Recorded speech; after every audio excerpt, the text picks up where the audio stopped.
Wanted to talk with you a little bit about light and shadow. It's a big one for creating an illusion of depth and volume in a form and art, paintings, drawings, something that is round and three-dimensional, and it's really an illusion that we're creating. One of the toughest things to do is to make a form very round in 3D, and how do we do it? We want it to look like a sphere, not a pancake. Um, but if you'll take a minute and look at the values and study the values, how many, and start counting them, how many values do you have? Remember the value scale from black to white: black, dark gray, middle gray, light gray, white. That's about 5 values, and you can capture a three-dimensional form by using 5 values. But blending them, oftentimes there's these subtle other values going on. So you totally have 9 to 10 values working within that sphere when you really look at it closely. Now, understand that the absence of light, if you look at the bottom of the sphere as it curves under, the light disappears and it gets darker and darker. So at the very, very bottom of the sphere, is right as you're going under it, is going to go completely black. Now, this is in theory. So if you were to take a sphere or an egg is a great, we all have one in the refrigerator, and take it around and look at it at different light sources, and put it outside, put it on a window ledge, and look at the lights and shadow. Take a flashlight and notice the lights and shadows and how things disappear. If you turn the lights out, what happens? In a dark room, if it's at night and you turn the light out, everything goes black. You don't see the form. So to understand that basic principle, we'll go on to the next slide. Let's see if I remember how to stop this. Here we go.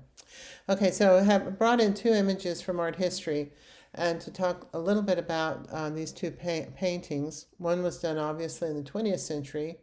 You can tell by the hair and the shirt and the high light and shadow, very dramatic, strong, bold, almost black and white, a couple of grays in there.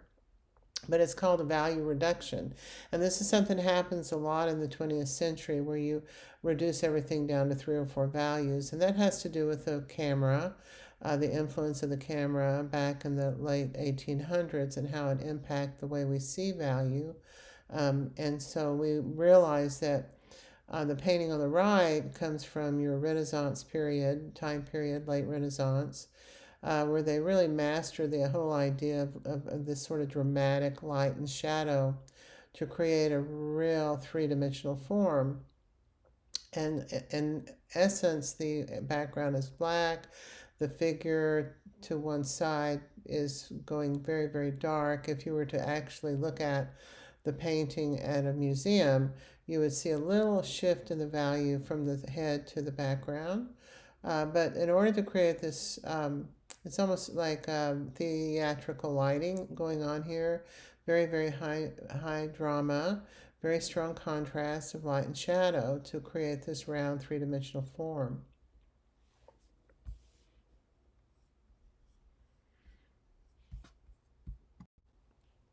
In order to understand and see, it's an understanding, but it's also a way to observe and compare values, look at relationships, one value to another, but to also analyze a form. And so here we have a face. You can do it with hands. You can do paper bags, crumpled paper, your assignment. But you want to be able to analyze the shapes on the face. It's not just the exterior shape of a contour of a outside edge of a face or a head, but you also want to be able to analyze the smaller shapes within. So wherever you see, as the form is moving in space, light hits the form in such a way that you're creating some shadows and lights. There's lots and lots of subtle value changes. Oftentimes the face is a great place to go to study that, because there's so many different shifts in the form. on the with human expression, etc. So these are all different examples. I took a screenshot from images. You can pull this up and you can look at a lot more of this in your by going into Google and just a planar analysis and gather a lot of information. But here's some really good examples of how lights and shadows are analyzed and broken down. Wherever you see a change in the value, you draw the shape. Now we're going to be doing this with the next slide. I'll show you an example. Here's of a paper bag. So this is from a drawing class a couple of years ago, and put two paper bags on the table and did some lighting, captured a lot of lights and shadows, and had them first of all draw the basic shape of the paper bag using a continuous line, continuous contour, and then to come in and start analyzing and drawing the shapes that they saw inside. Wherever there was a value change, they would draw the shape. Then once we finished with that, then they were able to analyze the values and compare them too. Like where is black? Where is the blackest value in the drawing in the paper bags? And then what's the dark gray? And do you see a dark gray value somewhere else on the paper bag? Do you see a lighter value, the same lighter value somewhere else on the paper bag or the bag next to it? And so you begin to look at relationships. Comparing the values is a great way to learn and to see them. So it's an important step in understanding and how to create a round three-dimensional form. It's used historically to learn, but also as an art form in itself or a style can be quite interesting if you're creating a work of art. Here's another example, more complex still life composition, starting off with again a contour line drawing of all the bags and creating composition first through line.